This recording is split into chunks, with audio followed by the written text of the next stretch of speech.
how to import a project in Asana using CSV, Excel, or Google Sheets. Hello guys and welcome to this new tutorial. In today's video I'm going to show you how simple and easy it is to use a project to export it or import it into your Asana project or make from it a project within some simple steps. Either you're going to have a CSV, that means that there's going to be a comma separated values, Excel file, or a Google Sheet. So we're going to head over to asana.com, sign in for an account, and as you can see, we're going to be on the admin dashboard. We're going to head over the projects. I'm going to give you a little trick that will help you a lot to see the specific right steps, which is heading over lists on the project of yours, and we are going basically to export the project. A little disclaimer guys, everything created in this video such as email addresses, phone numbers are going to be created only for the sake of the video, not for anything else. Make sure that you're going to use your own information. So now we're going to click on the project, click on export or sync.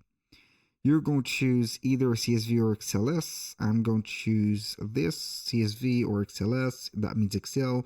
Google Sheets is going to be having either CSV or XLS.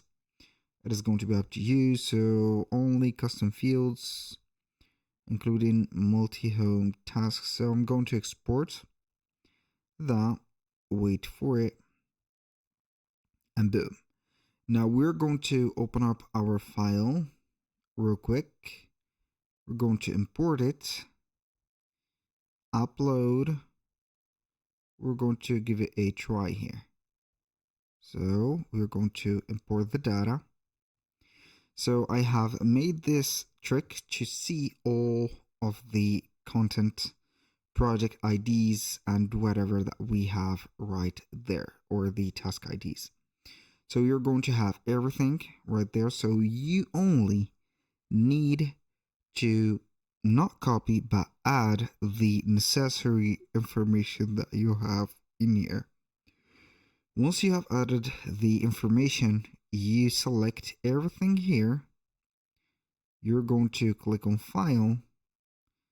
You're going to download as XLS, CSV, and then we're going to have it just like that.